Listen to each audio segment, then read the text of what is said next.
So picture this, a nation really teetering on the edge, you know? Sources describe it as a tinderbox of economic despair. Widespread unrest, clashes in the streets. It's quite a scene. Today, we're doing a deep dive into Indonesia. We're looking at the complex factors behind those big protests last month. That was August, September 2025. And our mission here is to really unpack these current events. We'll draw some pretty striking parallels to the pivotal May 1998 riots. We'll also look specifically at current President Prabowo Subianto's past connection to those events, and importantly, the historical suffering of the Chinese community during that time. Yeah, and that look back is absolutely crucial. Our sources really emphasize that. To get a handle on what's happening now, you have to connect it to those echoes of the past. Yeah. Especially May 1998. It holds some pretty profound lessons for today. We'll try and connect those dots for you. Hey. The tinderbox of 2025, unpacking the current protests. Okay, so let's start with this current tinderbox. What really lit the fuse this time? The sources point pretty clearly to immediate, widespread economic hardship. That seems to be the main spark. Absolutely. We're talking soaring costs for basics, food, education. Huge problem. Plus, rising unemployment, mass layoffs. Yeah, I saw the numbers. Over 42,000 manufacturing jobs gone just in the first half of 2025. That's a massive hit. It is. It's not just, a minor downturn. This is deep economic pain hitting a lot of families across Indonesia. And then adding insult to injury, really, was that revelation about the parliament members' housing allowances. Oh, yeah. That really blew up. 50 million rupiah a month. What's that? About US $3,000? Which, okay, might not sound crazy high globally, but... But it's nearly 10 times Jakarta's minimum wage. Yeah. And way, way more than people earn in rural areas. The optics were just terrible. Exactly. And the sources say this wasn't just about the money itself. Yeah, Right. not at all. It became this incredibly potent symbol. It showed, quote, how far removed political elites are from the daily realities of workers. That phrase really captures the public anger. And it wasn't just the allowances either, was it? There were other things grating on people. Right. You also had these dramatic property tax hikes. I think it was 250% in Paladi, Central Java. Wow. And an unbelievable 300% in Bone, South Sulawesi. Those kinds of things also triggered serious unrest locally. It shows how quickly these grievances can escalate. So beyond the wallet issues, were there specific government policies fueling this discontent? Our sources mention a couple of things. Presidential Instruction Number 1 of 2025, that was seen as harmful by many. And then there was this rushed and kind of non-transparent revision of the Armed Forces Law in 2025. That seemed to spook people. Yeah, that one definitely raised alarms. Critics were worried it could mean a return to New Order Volume 2. Meaning the resurrection of Tufengzi, a controversial dual role for the military, where they're involved in both defense and civilian government affairs. A real throwback people don't want to see again. So serious concerns about democratic backsliding then? Absolutely. The sources detail alleged crackdowns on free speech, censorship hitting journalists, artists, like that duo Sukatani. They were apparently intimidated, forced into an apology video. Right, and arbitrary arrests of protest organizers, too. Yeah, and even more disturbing things like that severed pig's head incident. Oh, yeah, and headless rats delivered to the Tempo magazine office. Exactly. Tempo's known for being critical. That kind of intimidation tactic. Yeah. It really tells you something about the climate of fear described in our sources. And this is all happening against a particular political backdrop, isn't it? Sources point to the lingering influence of former President Joko Widodo Jokowi on Prabowo's government. Plus controversial policies from Prabowo himself and his VP, Jibrin Raka Buming Raka. It all adds to this boiling pot of public sentiment. Yeah, it's a complex mix. So with all this anger and frustration, who was actually out there on the streets? Was it one unified group? No. It was incredibly diverse, actually. Our sources highlight a real range. You had university students, of course, groups like BEM-SI were prominent. The Student Alliance, yeah. Right. But also high school students, powerful labor unions, women's groups, and critically, online motorcycle taxi drivers, the ojol. Okay, why are the ojol drivers so significant here? Well, they're a huge workforce, massive, and highly networked, through their apps and communities they've organized before for their rights. Right, I remember hearing about that. So now, because they're feeling this economic squeeze so acutely, they're really at the forefront of this wider movement. Their numbers, their visibility on the streets, their ability to mobilize fast, it just amplifies everything. They're a real force. And what were they demanding? Did the demands change over time? They definitely evolved. started with specific policy stuff, but quickly grew into broader calls. Things like wide-scale cleanup and reformation of the DPR, that's the parliament. Including getting rid of those special perks for lawmakers, I assume.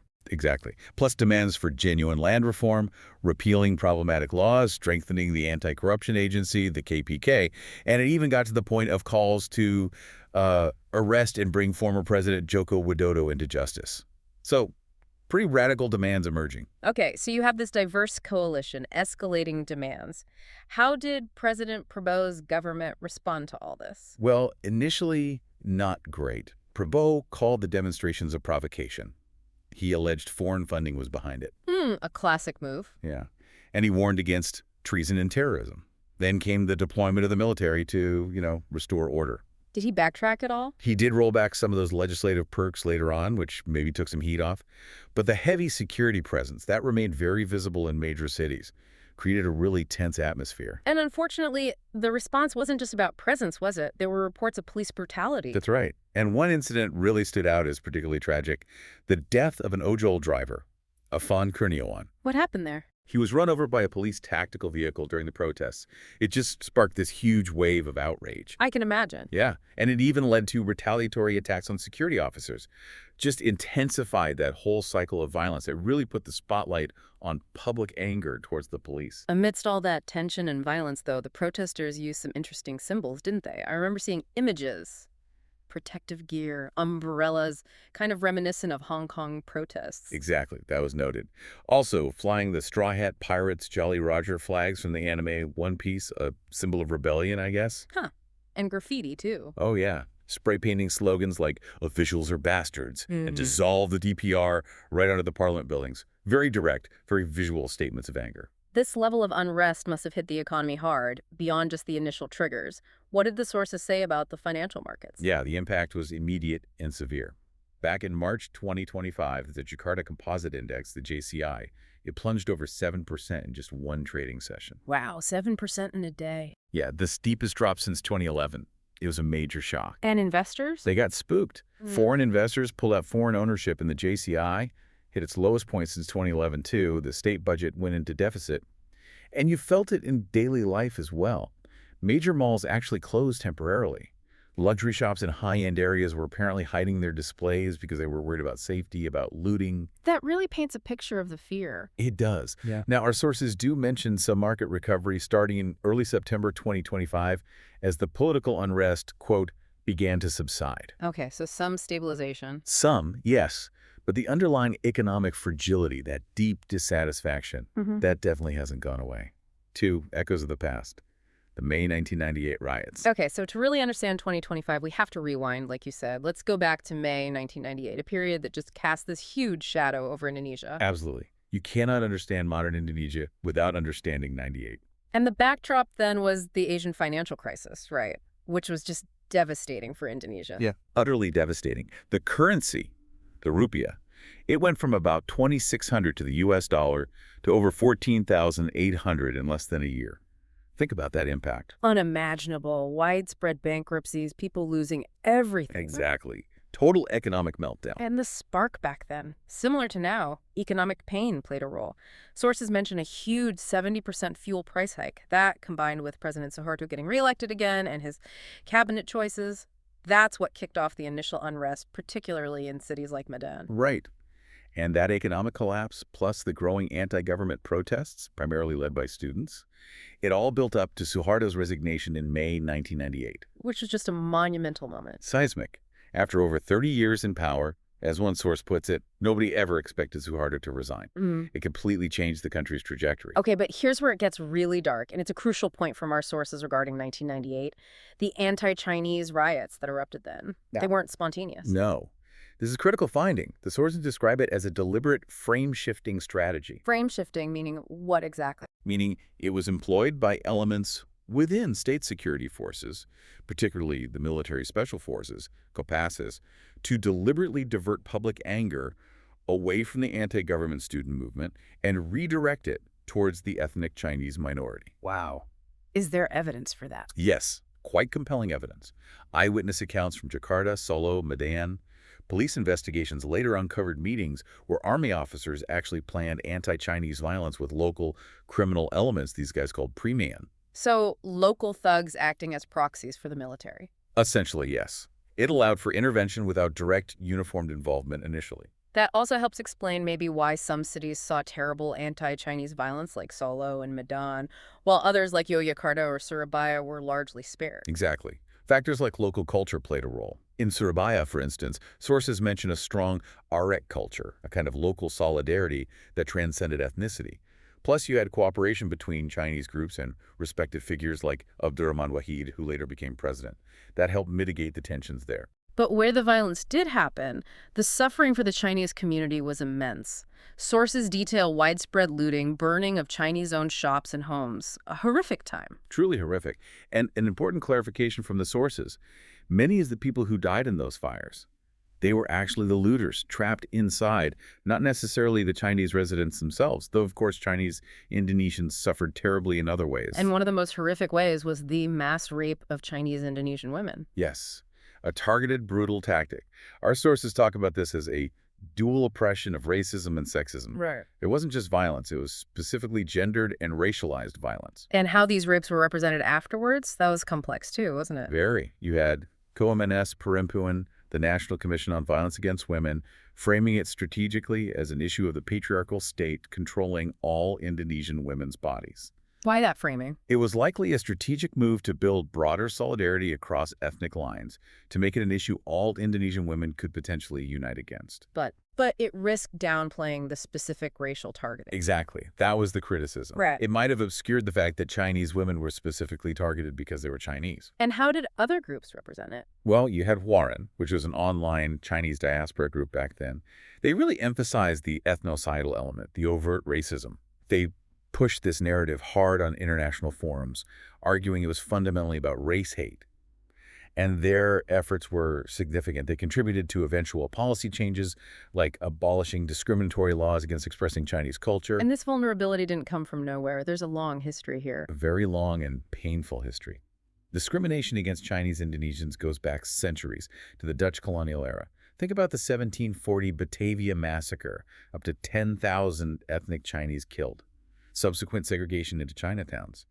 This anti-Chinese prejudice has, as the sources say, a long historical legacy. 1998 wasn't an isolated explosion. Which brings us back to the present day, and specifically President Prabowo Subianto. We have to address his connection to 1998 directly. Yes. The sources are clear. Prabowo Subianto himself was implicated in the events surrounding May 1998. He was head of Kostrad, the Army Strategic Reserve Command, then briefly Kopassus before that, and he was dismissed from the military after being allegedly implicated, particularly in the forced disappearances of democracy activists around that time. Correct. It's a significant part of his past. A heady shadow, as one source puts it, that hangs over his presidency now.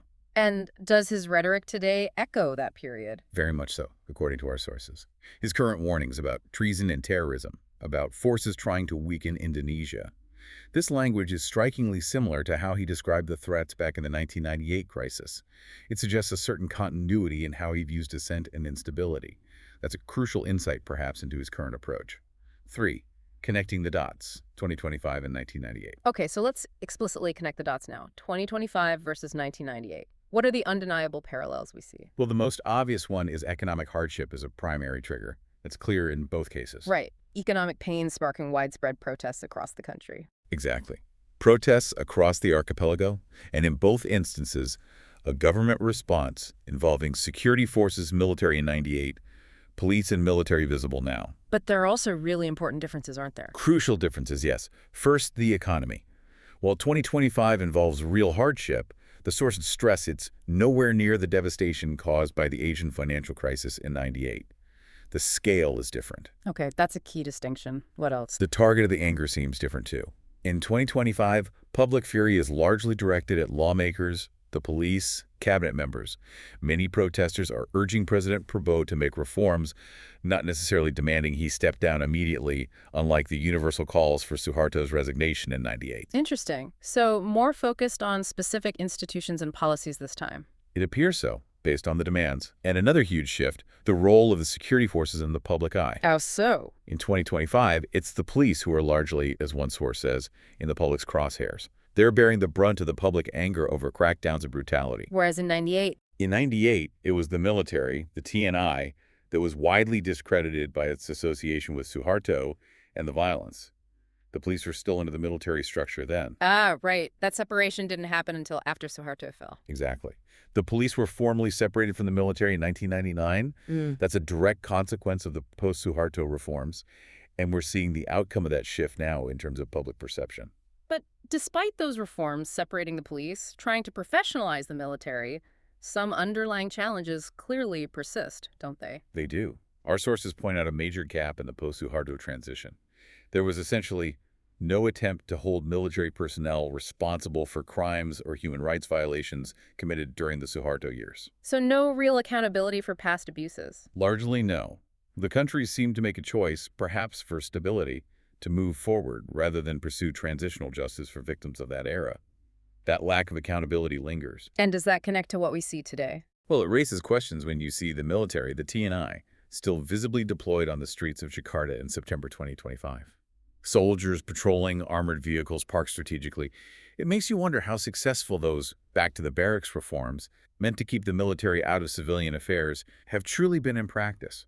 The lines can still seem blurry. So ultimately, these core issues, Hmm. weak democratic representation, the potential for unchecked state repression, whether police or military, and those deep-seated historical prejudices, like against the Chinese community, these all remain critical factors. Absolutely. They are crucial for understanding Indonesia's stability or instability and why these cycles of protest and unrest seem to recur. They haven't been fully resolved.